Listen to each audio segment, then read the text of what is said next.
इस्रायलच्या बॉम्बने मध्य गाझामध्ये पुन्हा एकदा दहशत निर्माण केली। मध्य गाझामध्ये शुक्रवारी इस्रायली हवाई हल्ल्यात 2 मुले आणि संयुक्त राष्ट्राच्या एका कर्मचाऱ्यासह 6हून अधिक लोक ठार झाले। पॅलेस्टिनी रुग्णालयाच्या अधिकाऱ्यांनी काल ही माहिती दिली आहे। चीन आपली विस्तारवादी वृत्ती सोडण्याचं नाव घेत नाहीये। एकीकडे प्रत्यक्ष नियंत्रण रेषेवर सुरू असलेल्या वादावर अद्याप दोन्ही देशांमध्ये तोडगा निघाला नाहीये। यासाठी चीनचे परराष्ट्र मंत्री भारतीय परराष्ट्र मंत्र्यांसोबत बैठक घेत असताना दुसरीकडे पूर्व लडाखमधील पेंगॉंग तलावाजवळ चीनी सैन्याने पुन्हा आपल्या हालचाली वाढवल्या। चीनी सैन्य इथे दीर्घकाळ राहण्यासाठी खोदकाम करतंय। अमेरिकेचे राष्ट्राध्यक्ष जो बायडन यांचं वक्तव्य पुन्हा चर्चेत आलंय। त्यांनी म्हटलंय की राष्ट्राध्यक्षपदाच्या उमेदवारीसाठी मीच योग्य आहे, शिवाय फक्त देवच मला दुसऱ्यांदा शर्यतीत येण्यापासून थांबवू शकतो। काही दिवसांपूर्वी या चर्चा सुरू झाल्या होत्या की आता जो बायडन हे राष्ट्राध्यक्षपदाचे उमेदवार नसतील, कारण त्यांची ती क्षमता नाहीये। मात्र आपल्या क्षमतेवर प्रश्न उपस्थित करणाऱ्यांना बायडन यांनी उत्तर दिलंय।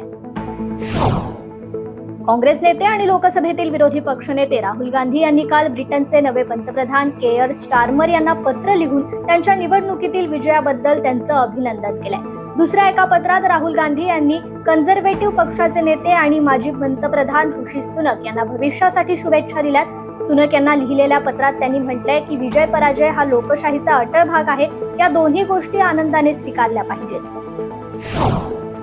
संसदेचे अर्थसंकल्पीय अधिवेशन 22 जुलै ते 12 ऑगस्ट या कालावधीत चालणार असल्याची घोषणा संसदीय कामकाज मंत्री किरेन रिजिजू यांनी काल केली आहे। केंद्रीय अर्थसंकल्प 23 जुलै रोजी लोकसभेत सादर केला जाणार आहे। केंद्रीय अर्थमंत्री निर्मला सीतारामन पंतप्रधान नरेंद्र मोदी यांच्या तिसऱ्या कार्यकाळातील पहिला अर्थसंकल्प सादर करणार आहेत।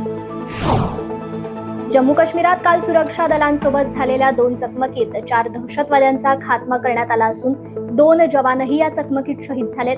दोन्हीपैकी एक चकमक रात्री उशिरापर्यंत सुरू होत्या। पोलीस व स्थानिक खबऱ्यांच्या मदतीने या दहशतवाद्यांच्या जंगलात लपलेल्या साथीदारांना शोधण्याची मोहीम हाती घेण्यात आली आहे। मुसळधार पावसामुळे नेपाळमध्ये गेल्या 37 तासात भूस्खलन आणि पुरामुळे किमान 11 जणांचा मृत्यू झाला असून प्रमुख मार्गावर आणि रस्ते बंद झालेत। पुरात वाहून गेलेले किंवा भूस्खलनात गाडले गेलेले 8 जण बेपत्ता आहेत, तर 12 जण जखमी झाले असून त्यांच्यावर रुग्णालयात उपचार सुरू आहेत, अशी माहिती पोलीस प्रवक्ते दान बहादूर कार्की यांनी दिली आहे।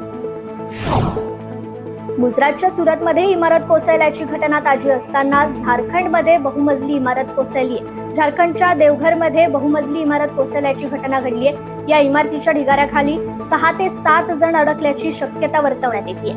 घटनेची माहिती मिळताच NDRFचं पथक घटनास्थळी पोहोचलंय। या पथकाने मदत कार्यही सुरू केलंय।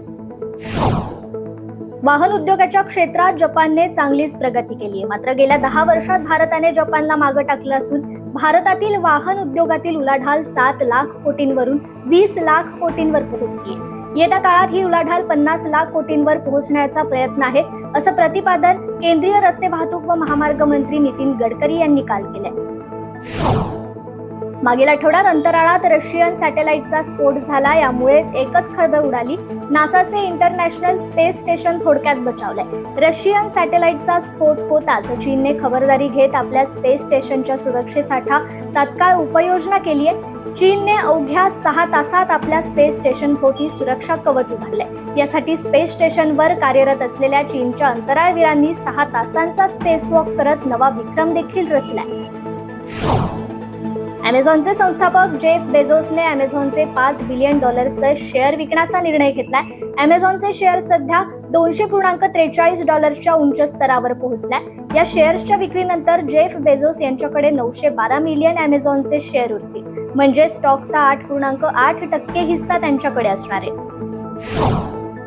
नासाने अंतराळवीर सुनीता विल्यम्सच्या अंतराळ मोहिमेबद्दल महत्त्वाची अपडेट दिली आहे। यापूर्वी वाढवण्यात आलेल्या मोहिमेची परतीची तारीख आणखी वाढण्याची शक्यता आहे। अंतराळ यानाची स्थिती चांगली असून ते अधिक काळ कार्यरत राहू शकतील, असं नासाने म्हटलंय।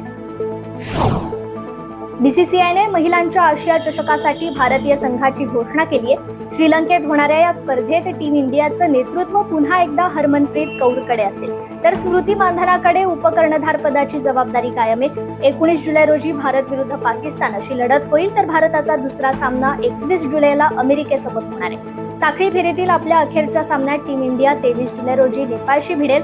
हे सर्व सामने श्रीलंकेतील रणगिरी डंबुला आंतरराष्ट्रीय मैदानावर खेळवले जाणार आहेत. भारताची सुपरस्टार महिला कुस्तीपटू विनेश फोगाट पॅरिस ऑलिम्पिक पूर्वी फॉर्म मध्ये परतलीये. विनेशने स्पेन ग्रँप्री मध्ये देशाचा झेंडा फडकवलाय. तिने या स्पर्धेत महिलांच्या 50 किलो गटात सुवर्ण पदक जिंकून आपल्या ऑलिम्पिकचं स्वप्न खरं करण्याच्या दिशेने पहिलं पाऊल टाकलंय.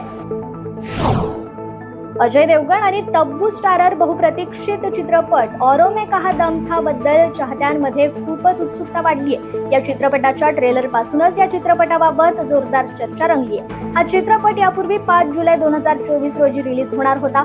मात्र चित्रपटाच्या प्रदर्शनाची तारीख पुढे ढकलण्यात आली आहे. अजय आणि तब्बूने इंस्टाग्रामवर चित्रपटाचं पोस्टर शेअर करून त्याची नवीन रिलीज डेट जाहीर केली.